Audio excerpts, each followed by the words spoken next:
Welcome back to our community. Susie Thomas visiting with recording artist Chip Richter and Amber Baelish from Malone University and getting ready for Jammin' in Your Jammies.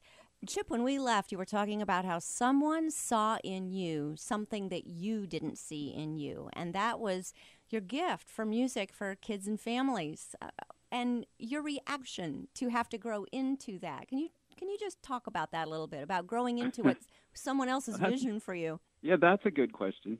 Well, and I'll be honest, the first summer I did it, I really struggled with it because, I had in my mind what I was supposed to do, what my vision was for my career.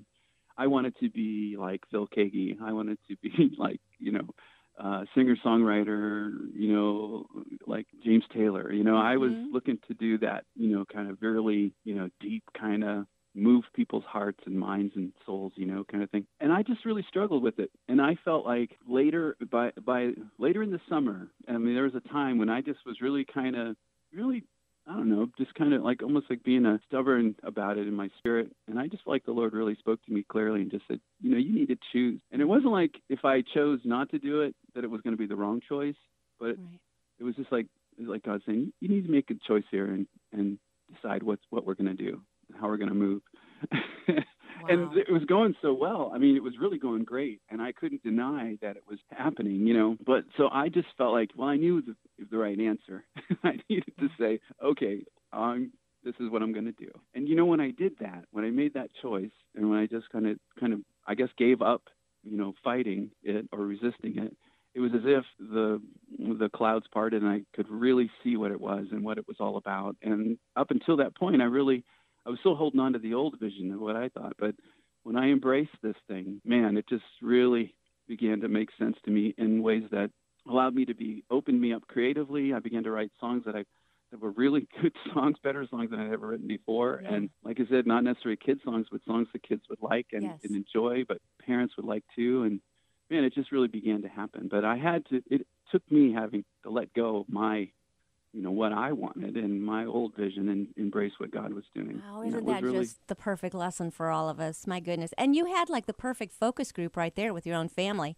What do you think of oh this yeah, song, kids? right. My kids were of the age at that time, they were the same age as the kids I was performing for and singing to. And so it was good, and they did give me feedback and inspired a lot too. They inspired a Yes. lot of songs for me, watching Yes. them grow and seeing them interact with different things in their lives. And that really helped me. Well, it certainly has worked out well. You recently received an Ohio Music Award for your new CD, your newest CD. Tell us a little bit about that. Yeah, the latest CD is called The Dream Tree, and it has a combination of, it does sort of have this tree garden growing kind of theme to it that I didn't realize was going to happen until we began to put all the songs together. But the title song, The Dream Tree, was inspired by a piece of artwork that my son Austin drew when he was when he was 8 years old. Mm. And it was just this, and we ended up framing it. And it was just this cool picture of this tree and these two kids sitting underneath the tree, just sort of daydreaming. I think one little girl's reading a book and one boy's sort of looking up. But the tree itself is filled with stars and rainbows, and I mean all these. Oh, how It's a cool. real cool picture. So it was this idea that I just loved the idea of it. But the song that won the Ohio Music Award is a song called Let's Dance.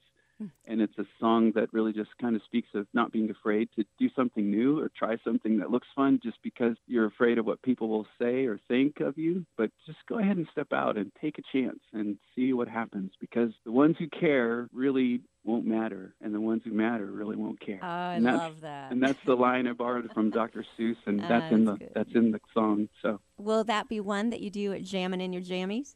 absolutely, Yeah, yeah. inviting them all to dance. Very cool. Well, not just Ohio Music, but Lake Erie Magazine, just within the last couple of months, has recognized you. Talk about that a little bit. Yeah, that was a neat surprise. They contact us and they do a best of issue in September, October issue, and I was named best family musician, which was that was very cool, and I was Very very cool. honored to have that recognition. So Well, in there with some pretty neat things too. There's some other recognitions in there that I'm happy and proud to be associated with. well, congratulations. It's so well deserved. You've got not just jamming in your jammies, and let's remind everybody in this area, November 17th, 6:30 to 8 over at the Johnson Center in the smaller chapel there, and $5 a kid, but you won't pay more than $20, so don't worry, it's not going to break the bank, and it is an amazing time with great music. And Amber, still milk and cookies at the end? Yes, absolutely. You know, this event is put on by early childhood education majors, and these students do such a fantastic job of putting everything together. They get lots of donations, so each child leaves with a book, and they just really go all out. And they also wear wonderful pajamas, and they just do a fantastic job with it. They've actually won awards for this event 6 times for the National Honor Society called Kappa Delta Pi for education majors, and they've won the Achieving Chapter Excellence Award. I'm so glad you brought that up, because when you said before that Kappa Delta Pi puts that on, this is not just a fun sorority thing happening. This is an education honorary, and that's been really recognized on a national level for this exact event. Very, very, very cool. Besides jamming in your jammies, Chip, you've got something coming up December 9th. What is that? Doing a Christmas concert December 9th at Lakeside. They're doing a whole weekend of kind of a Christmas celebration, family Christmas celebration thing here. And I think folks can get on the Lakeside website for that. I think it's lakesideohio.com and get all the details for that. There's other concerts being planned and coming up too for the fall and winter. We're just sort of working through some things, but we're kind of busy on a couple projects too. So we're kind of focused kind of in the studio and in our creative space, working on some other things too. So, but people can check out all that I'm doing. Just if you want to go to my website, it's just chiprichter.com. It's Chip like chocolate, Richter like the scale, and that's how to remember it. And when you go, if you would just add join the mailing list, because that's how we communicate about all the things that we're doing and all that's coming out. So very cool. Okay, best way to keep in touch with you, just go to chiprichter.com and sign up to be on the mailing list. You've got a podcast coming up for parents? Yeah, we're developing a podcast for parents called Roots and Wings, and it's a podcast that it's just going to be speaking of parenting, faith, and family, just sort of how do we effectively, creatively pass our faith on to our children? How do we sow those seeds and those foundation stones into our kids' lives in practical ways? What are some challenges in the days that we live in for parents of young children? Kind of how it's going to go. My daughter Brittany is, my kids are all adults now. My daughter Brittany is co-hosting this with me, and it's going to be us just kind of having a conversation, but also just talking about some of the challenges that face Christian parents in this day and age, and some ideas that hopefully we can share some ideas that will be helpful and encouraging for them. Let's peel that back just a little bit. I love the fact that you've got 2 generations there, your generation and then your daughter, now a parent. I'm guessing, yes? She's the parent of your grandchildren? She actually is not a parent yet. Okay. Her sister, she's the aunt right now. Yeah, but she's not a parent, but she is just equally passionate about just this idea of kids and family and wanting to, just encourage community and families and growing together in faith and all of those things. And I just appreciate that so much. This podcast was really kind of her idea. She just came to me and she said, "Dad, you need to do this. You just," I'm like, "Well, I don't know how that would work. I mean, what would I say?" And she's like, let's just talk. We always have such good talks, and you always have such good ideas. I love this. Here yet again, somebody else is seeing something in you that you hadn't planned, but, I kind of feel the same thing's going to happen. God's going to bless us. It will just take off. This is a great idea. Well, okay. Well, we heard it here first. Okay.